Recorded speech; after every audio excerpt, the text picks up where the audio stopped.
Thomas Mack. I'm the acting fire marshal for the city. Okay, so tell me a little bit what's going on here, who's out here, what's happening?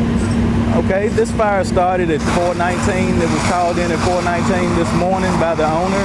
The owner actually said he came in to do some late work. He heard some popping and the smell of smoke, which he tried to go downstairs and he realized there was a fire going on, and so he called 911. He evacuated the building.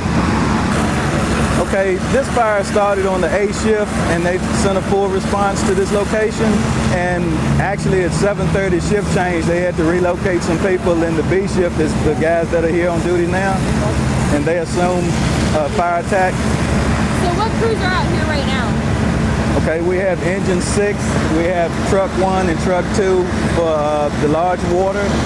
We have battalion chief 2, battalion chief 1, rescue 1. But it's all Lynchburg Fire Department? It's all Lynchburg Fire Department. And the police is here? The police is here for security reasons. So what can you tell me, you said about the owner? Who made the call?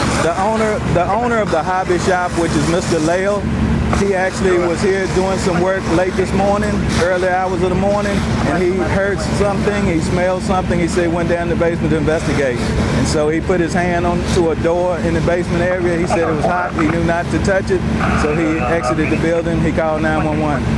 Okay, and nobody was hurt? Like he got out? Nobody was hurt, he got out safely. Is this something that's normal? Have we had a fire this big? This building is something we've been working with the owner over the past several years. One of our investigators has been working with the owner, and we've done several inspections on the property, but this was a do not enter building due to the heavy fire load and the way the building is designed. Oh, so it wasn't a used building? The building was being used, but the basement area was not supposed to be used. It was for storage purposes. So you're saying you're not surprised it happened because it did violate some codes? Well, I was not the last one to investigate or do an inspection on the building, but I do know one of our inspectors has been working with him to clear up some issues inside the building. So what's next? What's happening now? Right now, what they're doing is just trying to contain the fire and protect the child care center next door. We're keeping an eye on that building. There's firefighters on the B side of the structure, which is the left side. And at this point, it's just no one to enter because of safety reasons. Not really. It's just that any bystanders that come out, please respect the barricade that's put up by the fire line tape for their own safety, and not to try to get close to the building at this time. I'm James Lair, the owner of the Collector's Lair in the Vault. Well, we've been in business for 25 years. We've been in this building for about 10 years.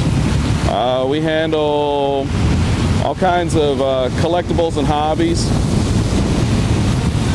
Well, I don't really know exactly. I was working really late, and as I was getting ready to leave, I smelled smoke, and I headed for it. It smelled like it was coming from the basement, and went to the basement, and the door was closed, but we could hear I could hear a crackling sound. So I didn't go that way, so I went around to the other side and out the other entrance, and ran into smoke and couldn't get but so far before I had to, turn around because there's so much smoke. So you said that your basement was on fire? Somewhere in the back, corner. So you left through the front entrance, or? Well, I ran out the front entrance to begin with, and then went around to the back after I didn't go down the stairs, or I went down the stairs and couldn't get through the door. Oh, because? Well, it's just sort of a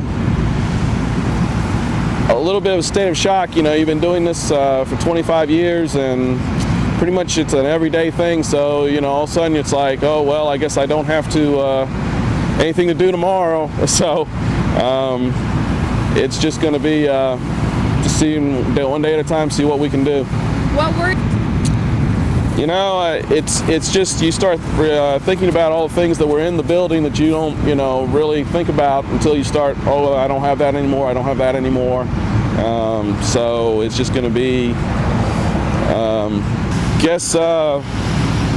we'll just have to look at it and see what we can do. You know, this is something I've done since I was had the store since I was 17, so it's pretty much all I've ever done. So we'll take a look at it, you know, and see what we're going to do. But you hope to open somewhere new, right? Somewhere else? That'll be probably the plan, yeah. Well, you know, I have long-term roots here, and so I'm probably gonna, you know, I'm pretty well known here, and so I probably wouldn't want to go somewhere else right now. And, you know, well, I mean, it's always good that, you know, there are people that remember you and think of you, you know, in times like this. So, you know, I'm always happy to see people I know and I'm friends with. But you said, well, you know, this has been going on since 4 this morning, so I'm, you know, had a lot of time to stand here and contemplate. So, you know, it's it'll probably sink in. Haven't had any sleep, so, you know, I'm just sort of running on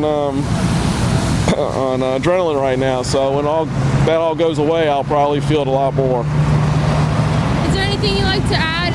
Something you'd like to say to your customers or people who have support? Well, thanks for the 25 years, and hopefully we'll get our things back together and be around for 25 more.